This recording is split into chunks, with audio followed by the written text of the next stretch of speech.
안녕 여러분. 오늘은 문학 시간의 첫 작품 우리 이생규장전 같이 한번 살펴보도록 하겠습니다. 여러분이 이미 전문을 다 읽었고 그리고 줄거리 요약까지 한 상태이기 때문에 오늘 이 시간은 우리가 교과서에 나오는 본문 내용을 중심으로 분석하는 그런 시간을 함께 만들어 보고자 합니다. 자, 그래서 이생규장전의 분석 같이 한번 살펴보도록 하겠습니다.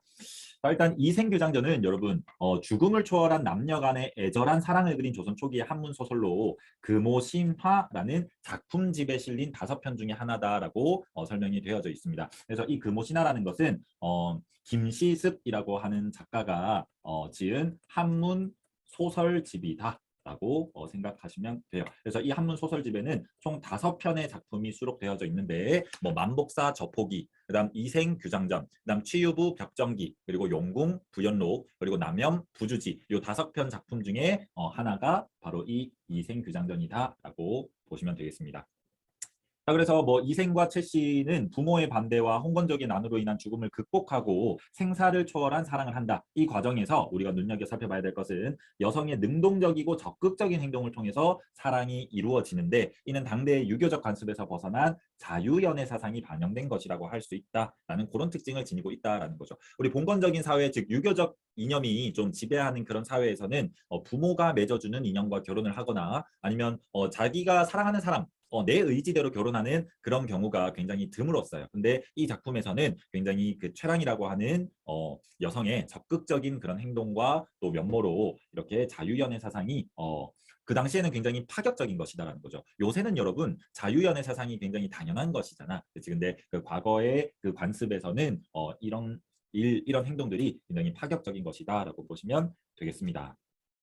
그래서 이 작품은 상호 텍스트성 맥락을 고려할 때 전쟁으로 인한 만남과 이별의 반복이라는 구조를 지닌다라고 이렇게 설명이 되어져 있는데 상호 텍스트성이라는 것은 하나의 작품이 다른 작품과 맺고 있는 관계, 즉 작품 간의 어떤 상호 연관성을 이야기한다라고 보시면 될 것 같습니다. 그래서 이와 같은 상호 텍스트성은 작품을 창작하는 그 과정에서 작품 간의 영향을 주고받는 것뿐만 아니라 작품을 수용하는 과정에서 비슷한 성향의 작품을 비교해가면서 읽는 것이다라고 보시면 될 것 같아요. 그래서 만약에 우리가 이생규장전의 이 구조가 전쟁으로 인한 만남과 이별의 반복이라는 이 특징적인 구조를 가진다면 이러한 구조랑 비슷한 게 예를 들어서 고전 작품에서 최척전이라는 이런 작품이 좀 유사한 구조를 띠고 있거든. 그래서 이생규장전을 읽고 상호 텍스트성을 지니고 있는 이 최척전을 플러스해서 감상하면 우리가 조금 더 깊이 있는 그다음 또 감상의 범위를 넓힐 수 있는 그런 기회를 가질 수 있다라는 거죠. 그렇지? 그래서 이 소설이 교과서에 실려 있는 지금 취지는 이렇게 비슷한 맥락을 지니고 있는 상호 텍스트성을 지니고 있는 작품을 연계해서 읽으면서 우리의 감상폭을 좀 넓히자라는 게 취지다라고 보시면 될 것 같습니다.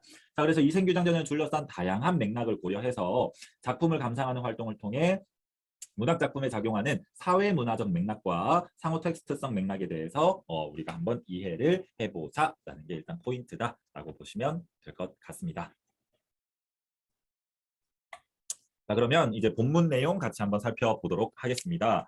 페이지 60페이지 같이 한번 펴주시고 일단 제목부터 한번 살펴보고 그다음 작품의 개관을 먼저 한번 살펴보도록 하겠습니다. 제목이 이생규장전이에요. 그렇지? 이생이라고 하는 것은 그냥 주인공의 이름이다라고 생각하시면 돼요. 우리 그 조선시대에는 유생들이 있었기 때문에 성을 따서 뭐 이생 이라든지 뭐 박생이라든지 이런 것들이 고전 소설에서 자주 이렇게 등장하는 용어거든. 그래서 이생이라는 사람이 규자는 엿볼 규자입니다. 뭐를 엿봤냐면 담장할 때 그 장자입니다. 그래서 제목에서 일단 사랑이 시작되는 그 포인트가 되는 이야기를 담고 있거든. 이생이 담안을 엿본 이야기라는 뜻으로 이생과 최 씨의 인연이 시작되는 그 순간을 의미하는 것을 지금 제목으로 이렇게 설정하고 있다라고 보시면 되겠어요. 그리고 여기에서 담을 의미하는 이 장은 두 사람의 사이를 막는 장애물을 의미할 수도 있다라는 것도 함께 알아두시면 되겠습니다. 이 담장이 쳐져 있기 때문에 거기를 이제 몰래 엿보니까 최랑과 이생을 가로막고 있는 건 담장이죠. 그치? 그래서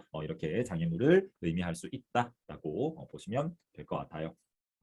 자, 그럼 작품의 개관 한번 살펴보겠습니다. 이생규장전은 전기 소설이면서 한문 소설입니다. 여기에서 전기적이다라고 하는 것은 기이한 것을 전한다라는 뜻을 지니고 있어서 뭔가 좀 현실적으로는 믿기 어려운 그런 이야기들을 다루고 있다라고 보시면 되겠어요. 그래서 전기성이라고 하는 것은 고전 소설에서 또 자주 나타나는 요소 중에 하나인데 뭔가 그 뭐 용궁이나 천상 같은 좀 현실 세계가 아닌 곳들을 이렇게 배경으로 다룬다던가 아니면 인간이 좀 초인적인 힘을 발휘한다던가 이런 부분들이 나타나면 우리는 전기성을 지니고 있다라고 이렇게 봅니다. 자, 그래서 성격 자체가 전기적이고 낭만적이고 비극적인 그런 성격을 지니고 있고 그다음 배경은 시간적 배경은 고려 시기 말이고요. 그다음 공간적인 배경은 고려의 수도인 개성에서 일어나는 일을 다루고 있다라고 설명이 나와져 있습니다.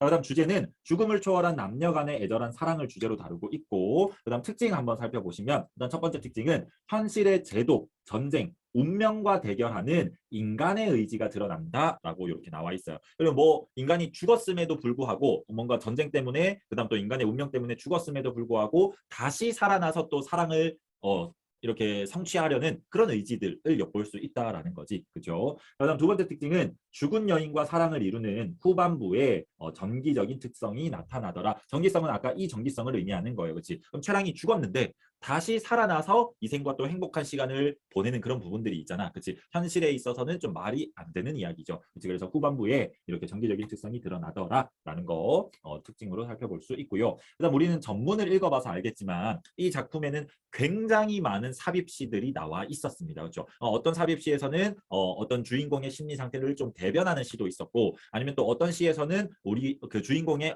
뭐 이런 행동들을 좀 요약해서 보여주는 시도 있었고 그치 그래서 그런 삽입시를 활용해서 등장인물의 심리를 굉장히 효과적으로 전달하는 그런 특징이 있더라라는 것도 살펴보시면 되겠습니다. 자, 네 번째 특징은 만남과 이별을 반복하는 구조로 사건이 전개되더라라고 이렇게 이야기를 하고 있습니다. 그래서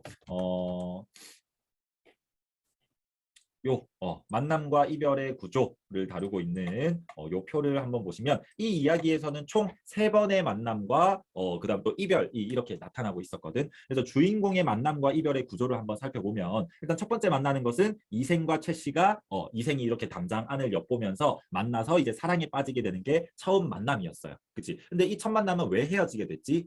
맞습니다. 이생의 부모님이 반대를 했었죠. 그치? 왜 반대를 했었냐면 이런 봉건적이고 유교적인 이유 때문에 그 당시에는 막 이렇게 남의 담장을 엿보고 막 그다음 또 이생이 막 이렇게 학문을 준비해야 되는데 학문을 소홀히 하고 너무 이 연애만 하는 것을 보고 너 이래서는 안 된다. 우리 집안을 엿보이는 것이다. 라고 하면서 이생의 부모의 반대로 헤어졌습니다. 그렇죠? 근데 얘네가 어떻게 다시 만났냐? 그치. 최랑이 상사방에 걸렸었잖아요. 그래서 딸의 얼굴이 자꾸 초췌해지고 힘들어하는 그런 모습을 보면서 최랑의 부모가 이생의 부모를 설득해서 결국 이생과 최 씨가 부모의 반대를 극복하고 이제는 결혼까지 하는 그런 모습을 보이더라. 라는 거죠. 그럼 여기에서 해피엔딩으로 쭉 끝이 났으면 좋겠는데 다시 헤어짐이 발생합니다. 이번에 헤어짐은 어떻게 발생하냐면 홍건적의 난 때문에 얘네가 이별을 하게 됐었죠. 그치? 자, 그래서 이생과 최 씨가 헤어지게 되고 또 비극적으로 나타나는 게 최 씨는 여기에서 죽음까지 당하는 그런 모습이 나타나더라라는 거지. 그렇죠? 자, 근데 죽었으면 우리 일반적으로는 이야기가 끝났겠네? 라고 생각하잖아. 그치? 근데 여기에서 이제 정기성이 드러나는 부분이 최 씨가 다시 살아나서 이생과 재회를 하더라라는 거죠. 그렇지? 그게 세 번째 만남입니다. 그렇죠? 그럼 여기에서 또 다시 극적으로 살아났으면 이제 행복하게 이렇게 살았으면 좋겠는데 알고 보니까 완벽한 인간으로 환생한 거는 아니었던 거지. 그렇지? 그래서